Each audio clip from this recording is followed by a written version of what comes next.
ഉപരാഷ്ട്രപതി ജഗദീപ് ധൻഖഡിന്റെ ദുരൂഹമായ തിരോധാനം രാജ്യത്തെ രാഷ്ട്രീയ മണ്ഡലങ്ങളിൽ വലിയ ചർച്ചയായി മാറിയിരിക്കുകയാണ്. കഴിഞ്ഞ ജൂലൈ 21-ന് ആരോഗ്യ കാരണങ്ങൾ ചൂണ്ടിക്കാട്ടി ഉപരാഷ്ട്രപതി സ്ഥാനവും രാജ്യസഭാ അധ്യക്ഷ പദവിയും രാജിവെച്ച ശേഷം ധൻഖഡ് പൊതുവേദികളിലൊന്നും പ്രത്യക്ഷപ്പെട്ടില്ല.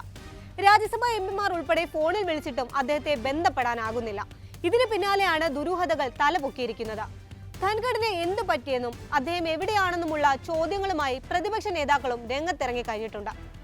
ധൻഖഡിന്റെ രാഷ്ട്രീയ തിരോധാനത്തെക്കുറിച്ചുള്ള വിവാദങ്ങൾ വിശദമായി പരിശോധിക്കാം. സ്വാഗതം ഇൻഡെപ്തിലേക്ക്.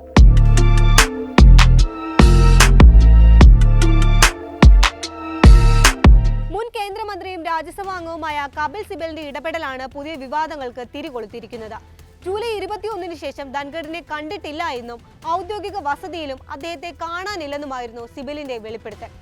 രാജിവെച്ച ആദ്യ ദിനം ധൻഖഡിനെ ബന്ധപ്പെടാൻ ശ്രമിച്ചപ്പോൾ പേഴ്സണൽ സെക്രട്ടറിയാണ് ഫോൺ എടുത്തത്.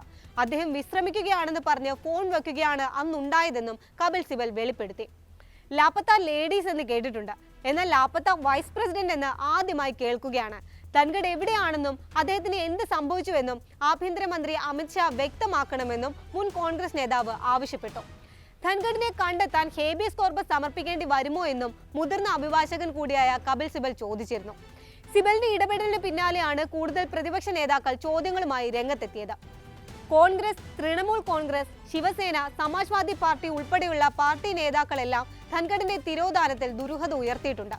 നേരത്തെ അദ്ദേഹത്തിന്റെ പെട്ടെന്നുള്ള രാജിയിലും പ്രതിപക്ഷം സംശയങ്ങൾ ഉയർത്തിയിരുന്നു. ശിവസേന നേതാവ് സഞ്ജയ് റാവത്ത് വിശദീകരണം തേടി അമിത്ഷായ്ക്ക് കത്തയച്ചിട്ടുണ്ട്. ധൻഖഡിനെ കുറിച്ച് ഒരു വിവരവുമില്ലാത്ത സാഹചര്യത്തിൽ കോടതിയിൽ ഹേബിയസ് കോർപ്പസ് സമർപ്പിക്കാൻ ചില രാജ്യസഭാ എംപിമാരും നീക്കം നടത്തുന്നുണ്ട്. ഇതിനു മുന്നോടിയായാണ് ആഭ്യന്തരമന്ത്രിയുടെ വിശദീകരണം തേടി കത്തെഴുതുന്നതെന്നാണ് റാവത്ത് പറഞ്ഞത്. ജഗദീപ് ധൻഖഡ് ഇപ്പോൾ എവിടെയാണ്? അദ്ദേഹത്തെ കാണാതായിരിക്കുകയാണ്. അവർ അദ്ദേഹത്തിന്റെ രാജി സ്വീകരിച്ചിട്ടുണ്ട്. പക്ഷേ അദ്ദേഹം എവിടെ പോയി? ആരോഗ്യ കാരണങ്ങളാലാണ് രാജി എന്നാണ് അദ്ദേഹം പറഞ്ഞത്. എന്നാൽ ഏത് ആശുപത്രിയിലാണ് അദ്ദേഹത്തെ പ്രവേശിപ്പിച്ചിട്ടുള്ളത്? അതോ BJP തന്നെയാണോ ചികിത്സ നടത്തുന്നത്? സഞ്ജയ് റാവത്ത് ചോദിക്കുന്നു. BJP ആണ് ധൻഖഡിന്റെ തിരോധാനത്തിന് പിന്നിലുള്ളതെന്നും അദ്ദേഹം ആരോപിക്കുന്നുണ്ട്. രാജിവെച്ച ജൂലൈ 21-ന് രാത്രി 9:25-ന് ശേഷം ധൻഖഡുമായി ആർക്കും ബന്ധപ്പെടാൻ കഴിഞ്ഞിട്ടില്ല എന്നാണ് റാവത്ത് ചൂണ്ടിക്കാട്ടിയത്.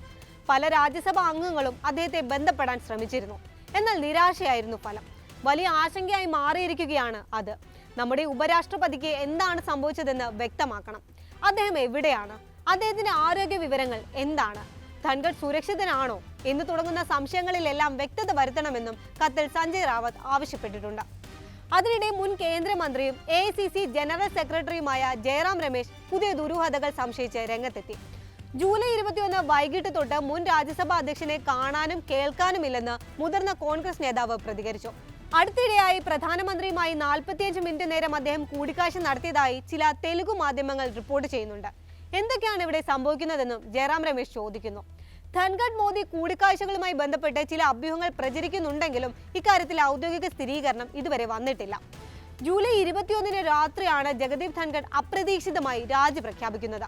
ആരോഗ്യ കാരണങ്ങളാൽ പടിയിറങ്ങുകയാണെന്ന് അറിയിച്ച് രാഷ്ട്രപതി ദ്രൗപദി മുർമുവിനാണ് രാജിക്കത്ത് നൽകിയത്.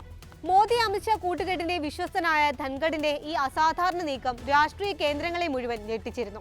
അഭിഭാഷകനായിരുന്ന ധൻഖഡ് പശ്ചിമ ബംഗാൾ ഗവർണറായ ശേഷമാണ് വാർത്തകളിൽ നിറയുന്നത്. മമതാ സർക്കാരുമായി നിരന്തരം കൊമ്പുകോർത്ത ധൻഖഡ് BJPയുടെ ബംഗാൾ പദ്ധതികൾക്കുള്ള നിലമൊരുക്കുകയാണെന്ന ആരോപണവും ഇതിനിടെ ഉയർന്നിരുന്നു. രാജിയെക്കുറിച്ച് പലതരത്തിലുള്ള വ്യാഖ്യാനങ്ങളും അഭ്യൂഹങ്ങളും പ്രചരിക്കുന്നുണ്ട്. ഔദ്യോഗിക വസതിയിൽ നിന്ന് കോടികളുടെ നോട്ടുകെട്ടുകൾ കണ്ടെത്തിയ സംഭവത്തിൽ ജസ്റ്റിസ് യശ്വന്ത് വർമ്മയുടെ ഇംപീച്ച്മെന്റ് ആവശ്യപ്പെട്ട് പ്രതിപക്ഷ എംപിമാർ സമർപ്പിച്ച പ്രമേയം ധൻഖഡ് അതിവേഗം സ്വീകരിച്ചിരുന്നു. ഇതാണ് മോദി ഷാ കൂട്ടുകെട്ടിനെ ചൊടിപ്പിച്ചതെന്നാണ് പ്രബലമായ വാദങ്ങളിൽ ഒന്ന്. യശ്വന്ത് വർമ്മ കേസ് ഉപയോഗിച്ച് രാജ്യത്തെ നീതിന്യായ സംവിധാനങ്ങളിൽ പിടിമുറുക്കാനുള്ള നിയമനിർമ്മാണ നീക്കത്തിലാണ് മോദി സർക്കാർ എന്നാണ് ചില രാഷ്ട്രീയ വൃത്തങ്ങളും സൂചിപ്പിക്കുന്നത്. എന്നാൽ ആ നീക്കത്തെ ഒറ്റയടിക്ക് പൊളിക്കുന്നതായിരുന്നു പ്രതിപക്ഷ എംപിമാരുടെ ഇംപീച്ച്മെന്റ് പ്രമേയം.